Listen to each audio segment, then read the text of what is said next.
Hindi nga dapit nga nakikita niyo kaparte ni hiton portion gindudumara nga construction hiton tide embankment. Dini ni hiton dalan hiton ligid hiton dalan real nga haran hiton Tacloban Astrodome.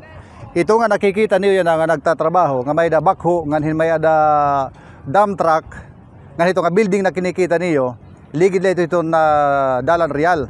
Matikang dinat nga area masumpay ito so kung nakikita gintatrabaho pala pagsumpay tikadi hiton portion hiton Tacloban City Astrodome nga na kumpleto na as abya na nga pagkita. Hakon pagkita pala ito pero hakon ni mo gases nga tanan medyo may mga kulang pa so diri pa ni totally human pero at least abo ito gimbubuhat yan ang mga oras. Kakatuon naton yan na liwat. Ipapakita nato na iyo itong sumpay nga na konkreto na nga may na niya mga railings. Nga dito kita mag-istorya hitibang mga detalye parte na pagtaga tide embankment. Amo na ini iton portion hiton tide embankment din may haran iton Tacloban City Astrodome. Nga masumpay dito kay area iton didang gintatrabaho na malapos ito nga dalan real para ito masumpay na nga tide embankment. So tikan dilat nga may building nga kinikita niyo ito nga may building sharing ko pa kanina dalan real iton dalan real katapos ginihimo na itong sumpay nga tide embankment masumpay iton dida nga kinikita nga kasumpayan nga madiretso iton nga hidinhi itong kasumpay hini amoy na iton tide embankment dinhi didto haunahan it nga may mga kahoy tide embankment gahapon to didto nga ligid itong Tacloban City Astrodome ini man Tacloban City Astrodome tuman amoy iton ligid lay ni ligid so nagliligid ini nga tide embankment sa Tacloban City Astrodome ito niya ada ito dia katapos ito nga di liwat ito dia amo iton o yan na kay nakita naman niyo masaka kita nga di tara nga di kita sasako naton iton ining kuan ining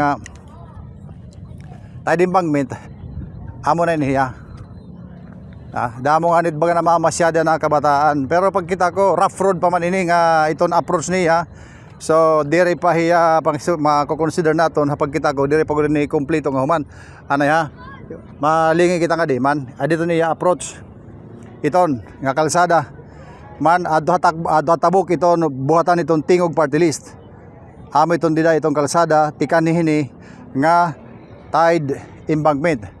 So amin na iton tide embankment nga portion nga aton kanhiya na nganto dito iton nga area man sumpay iton dito nga nagtatrabaho yan na nga mga oras iton nya na dida nga kinikita iton camera dita tabok amo ito iton Tacloban City Airport ang tinatawag nga DCR Airport of Tacloban.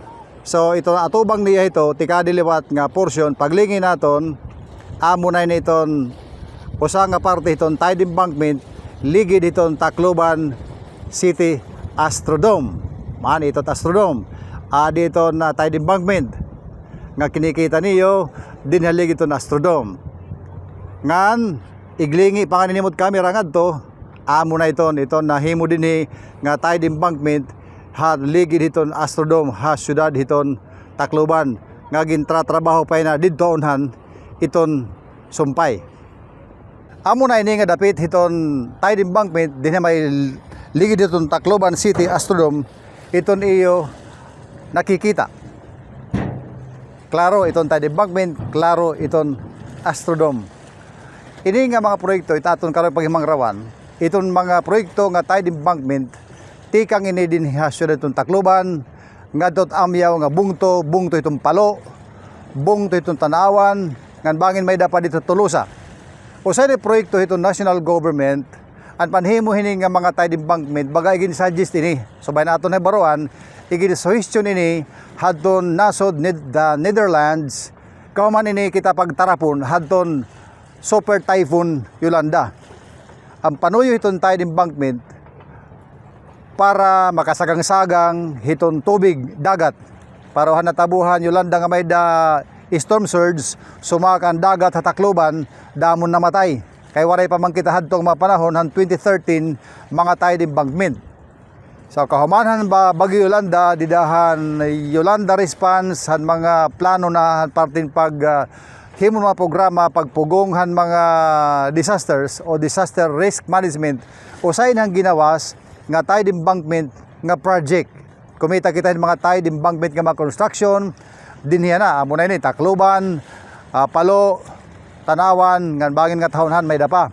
Iba-iba nga mga lugar kasi at baga kuan ini ginhimang rawan para makasagang hiton posibilidad kung baga may dapa man panahon nga sumakag hapon tubig at least di maduduruhan kay may da makasagang-sagang nga tide embankment hataas nga pwede makasagang hiton hagtaas nga mga balod niyan.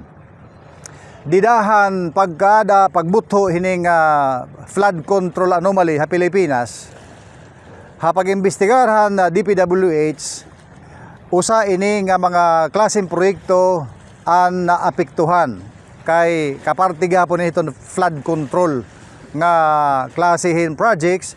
So ani ba hini mga proyekto undang waray madayon hangiranay para niya na din ini nga portion din ini nga iyo kinikita kita niyo ano to ginaga kanina di pa itong tapos pero waray nagtatrabaho mahawan, waray na mga karatula, waray na mga barikada kalsada nga para-para na kami nagtatrabaho waray na.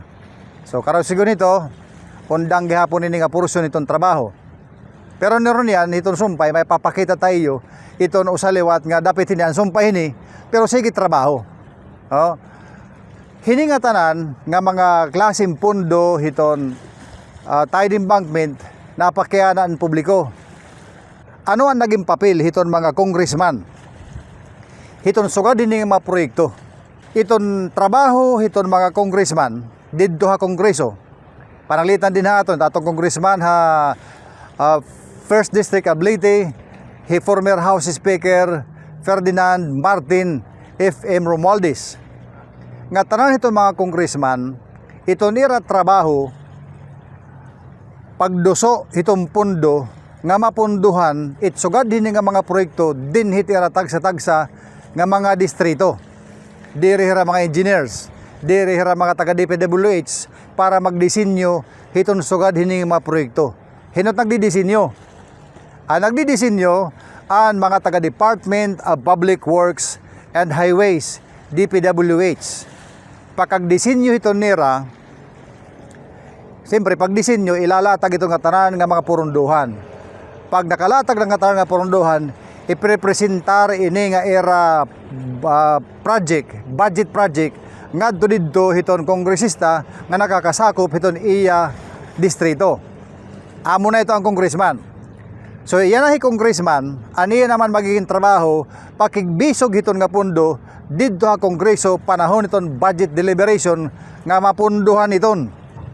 Maninigurit congressman kaya itong trabaho nga mapunduhan. In this case, it's Congressman Ferdinand Martin Romualdez. May daniyagap mga kaugop hiton pagdusit mundo naturalmente ang mga congressman iton tingog party list nganiton iba pa.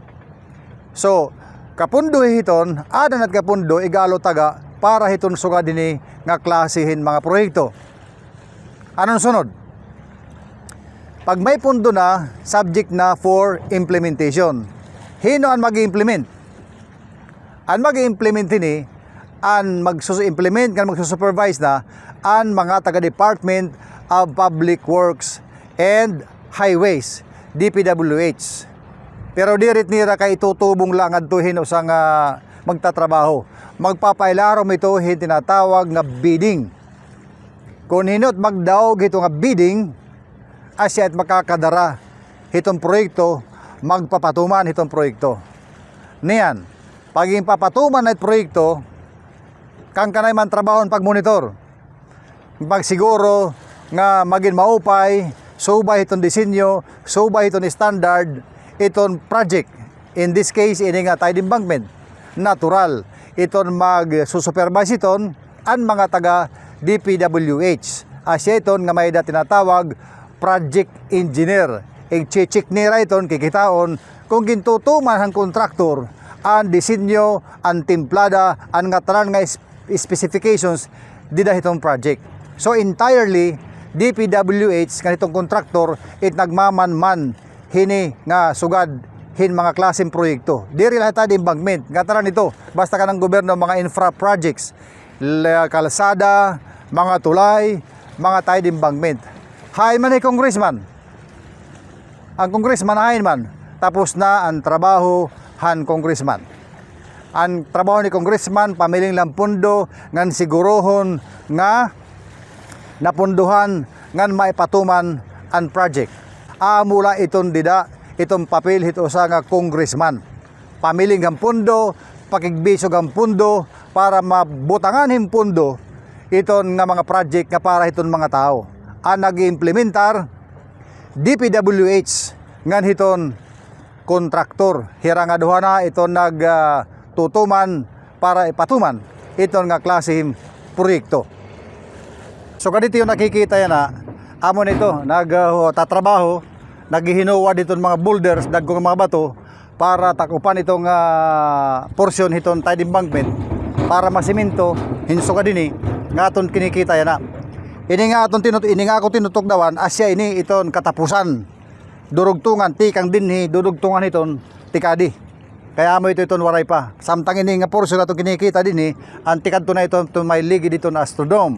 So nagtatrabaho na ito ka dump truck, naghihinuwa din mga boulders para takupan nga eventually mahimo nga tide embankment dayo-day nga pagtrabaho. Amo iton tikang may real nga may building kinikita ni hotel iton nga kinikita no building nga na solo dito didangan nga ligid nira tikan nila din pagsumpay ni.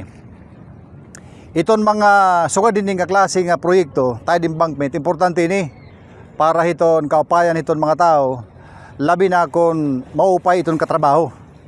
Kay itong panuyo iton tide embankment sugad na ako na sharing kanina ang panuyo it gobyerno ni nga maprotehiran iton mga mulupyo pananglitan may dapa panahon nga daralwa surge nga sumaka itong dagat nga ni Simbakula. Sugad ng tabuhan Bagyo Yolanda makakasagang-sagang gad man ini but it's no guarantee nga sugad la magiging kataas ini itong tubig depende ito Ginoo kung ano tiya karuyag buhatan kalibutan pero ang tao nagbuhat hin proyekto para masagang pananglitan may daralwa storm surge na naman nga matabo ha mga maabot nga mga panahon. Aminin naton pagsudoy han kahimtang hiton portion han tide embankment dinhi halig dito na Tacloban City Astrodome, partikular dinhi may ligi ditong kalaban iton Dalan Trial. Tikang dinhi iton tide embankment haligi ditong Tacloban City Astrodome. Ako Fred Padernos, naghatag report para Radyo Abante is JTV.